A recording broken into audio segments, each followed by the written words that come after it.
Bonjour mes frères amis, bonjour mes soeurs, bonjour mes frères, bonjour mes mamans, bonjour à tout le monde. Aujourd'hui, je viens vers vous pour parler un peu du développement. Aujourd'hui, l'Afrique est soumise par beaucoup de coups de l'Occident parce qu'il y a beaucoup de fois que nous n'arrivons pas à faire dans nos vies quotidiennes par rapport aux manœuvres que nous faisons. Si nous voyons les Chinois aujourd'hui, ils sont plus forts maintenant dans le monde entier et beaucoup de gens les considèrent beaucoup. Pourquoi? Parce qu'ils ont su imiter ce qui était développé avant eux. C'est dans la limitation qu'on peut se comprendre beaucoup de choses. Aujourd'hui, je viens pour vous dire que lorsque nous sommes entrepreneurs, ou bien nous sommes quelque chose, et dans quel domaine nous sommes en Afrique ici, on doit toujours penser à l'automatisation des actions. C'est-à-dire que, si je parle d'action, c'est quoi? Lorsque nous menons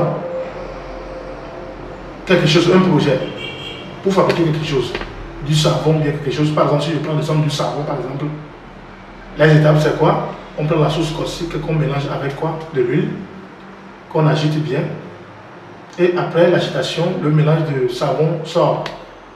La réaction chimique se produit et le mélange du savon sort. Et après, il faut faire quoi? Il faut conditionner les savons là et emballer ça pour pouvoir vendre. Si on prend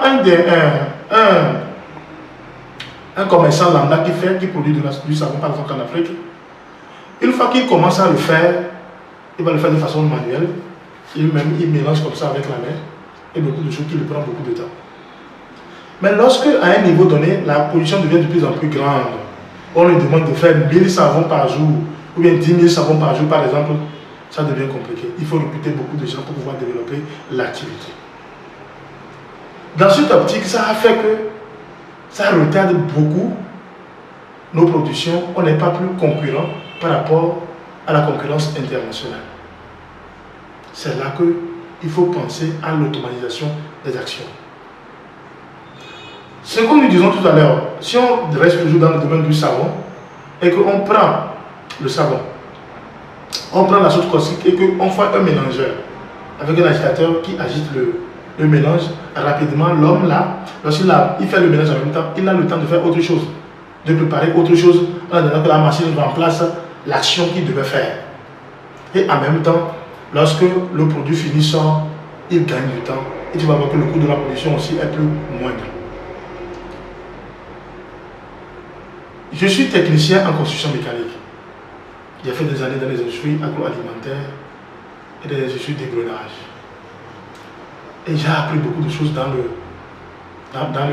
l'usinage des produits, dans le façonnage des produits, dans beaucoup de choses. Aujourd'hui, j'aimerais partager toutes ces connaissances-là avec mes frères africains pour leur dire aujourd'hui que c'est possible qu'on peut automatiser nos actions. C'est très simple. Les mécanismes de base sont toujours là.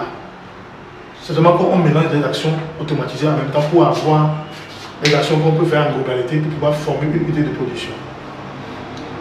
Donc, aujourd'hui, je suis dans un autre domaine que j'ai embrassé en entrepreneuriat, qui est le domaine de l'imprimerie.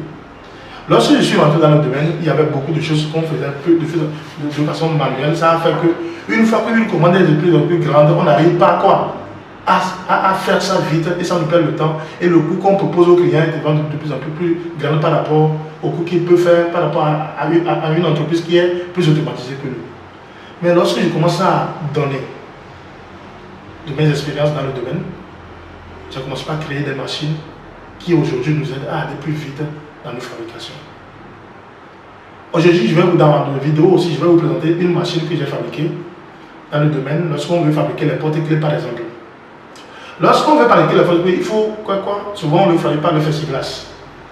Et lorsqu'on prend les plexiglas, il faut les découper en petits bâtonnets et les découper en petits morceaux carrés pour pouvoir les poncer, pour prendre les formes que tu veux. Et au cours de toutes ces actions-là, vraiment c'est des étapes, il faut mesurer, il faut faire tout cela. Donc, si on te demande de faire quelques dizaines de porte-clés par exemple, là, il te faut des semaines. Dans ces actions, j'ai dû réfléchir pour voir, pour faire la charge, pour faire tout. Les actions. Et j'ai élaboré une machine aujourd'hui, au moins qui peut poncer rapidement les porte-clés et on peut produire plus de 5000 porte-clés par jour. Déjà, c'est un pas. Donc ça ne finit pas.